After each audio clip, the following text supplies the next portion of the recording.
10ஆம் வகுப்பு கணிதம் அலகு 2 எண்களும் தொடர் வரிசைகளும் அலகு பயிற்சி 2இல் முதல் கணக்கு பார்க்குறோம்.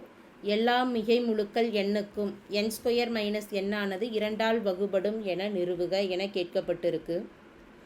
எல்லா மிகை முழுக்களும் அப்படிங்கிறப்ப அந்த மிகை முழுவில் நமக்கு ஒற்றைப்படை எண்களும் இருக்கும், இரட்டைப்படை எண்களும் இருக்கும்.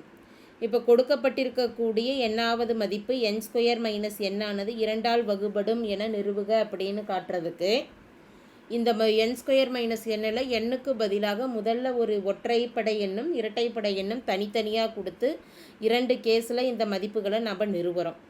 அப்போ இதில் முதல் நிபந்தனையில் என்னன்னு எடுத்துக்கலாம்னா n ஒரு இரட்டை மிகை முழுன்னு எடுத்துக்கலாம். n என்பது இரட்டை மிகை முழு எண்க. இரட்டை மிகை முழுன்னா 2n எடுக்கலாம். இங்கே என்னங்கிற உறுப்பு கொடுத்துருக்கிறதுனால n = 2q அப்படின்னு நம்ம எடுத்துக்கிறோம். இரட்டை மிகை முழு அப்படிங்கிறதுனால 2ஆல் வகுபடும் அப்படிங்கிறனால 2qன்னு கொடுத்துடலாம். n² - n அப்படிங்கிற எண்ணாவது உறுப்பில் இதை பிரதியிடலாம். 2q² - nக்கு 2q இதை சுருக்கலாம். 2q² 2² 4 q² - 2q. பொதுவாக 2 வெளியில் எடுத்துருவோம். ஒரு க்யூவையும் வெளியில் எடுத்துட்டோம் அப்படின்னா q - 1 மதிப்பு. இங்கே ஒரு 2qன்னு வந்துடும். 2q - 1. இந்த 2 அப்படியே வச்சுக்கலாம். q × 2q - 1 அப்படிங்கிறது ஒரு மாறிலி மதிப்பாக நம்ம எடுத்துக்கலாம். mன்னு எடுத்துக்கலாம். இங்கு m என்பது எதற்கு சமம்? mங்கிறது என்னவா எடுத்துருக்கிறோம்? q × 2q - 1 mன்னு எடுக்கப்பட்டிருக்கு. m ஆனது 2ஆல் பெருக்கப்படுது அப்படிங்கிறதுனால கண்டிப்பாக இந்த n² - n மதிப்பானது 2ஆல் வகுபடும். அப்போ அதை எழுதிடலாம். n² - n என்பது 2ஆல் பெருக்கப்பட்டிருக்கிறதுனால இது 2ஆல் வகுபடும். அடுத்து இரண்டாவது கேஸ்க்கு வரோம். ரெண்டாவது கேஸில் n ஆனது ஒரு ஒற்றை மிகை முழு எண்ணுன்னு எடுத்துக்கலாம்.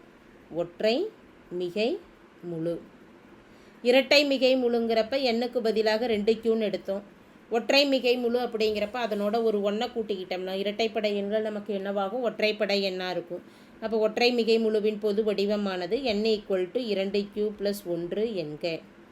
n² - nல் இந்த மதிப்புகளை பிரதியிடுவோம். n² - n 2q + 1² nக்கு பதிலாக 2q + 1. 2q + 1² a + b² ஃபார்முலாவை பயன்படுத்தலாம். அப்போ a² + 2ab + b² பயன்படுத்தி இதை சுருக்கலாம். ஏக்கு பதிலாக 2q² + 2ab, ஏக்கு பதிலாக 2q, பியோட மதிப்பானது 1 + b²ங்கிறப்போ 1². ஃபஸ்ட்டு ப்ராக்கெட்டில். ரெண்டாவது ப்ராக்கெட்டில் இருக்கக்கூடிய மதிப்பு அப்படியே எழுதிடலாம். -2q + 1. இதை சுருக்கிக்கிட்டோம்னா 2q² 4q². 2 × 2 4q. 1ஆல் பெருக்கிறப்ப அதே மதிப்பு தான். 1² மதிப்பானது 1. அடுத்த ப்ராக்கெட்டில் இருக்கக்கூடிய மதிப்புகளை ஒரு மைனஸால் பெருக்கிக்கிட்டோம்னா -2q - என்ன -1. இதை சுருக்கலாம். +1 -1 கேன்சல் ஆகிடும். 4q². 4q - 2qவோட மதிப்பானது கழிச்சிட்டோம் அப்படின்னா 2q. பொதுவாக எந்த எண்ணை வெளியில் எடுக்கலாம்? ஒரு 2qவை வெளியில் எடுத்துட்டோம் அப்படின்னா 2q + 1 அப்படின்னு நமக்கு இருக்கும். 2 அப்படியே இருக்கட்டும். q × q 2q + 1ங்கிற மதிப்பு என்னவா எடுத்துக்கலாம்? ஆல்ரெடி நம்ம எடுத்துருக்குறோம். mன்னு இங்கே எடுத்துக்கலாம். ஸோ அப்போ இங்கு m என்பது q × 2q + 1 ஆகும். n² - n என்னன்னு கொண்டு வந்திருக்கிறோம்? n² - n = 2m என கொண்டு வந்திருக்கிறோம். இப்போ 2ஆல் பெருக்கப்பட்டிருக்கிறதுனால கண்டிப்பாக இந்த மதிப்பானது 2ஆல் வகுபடும். n² - n என்பது 2ஆல் வகுபடும்.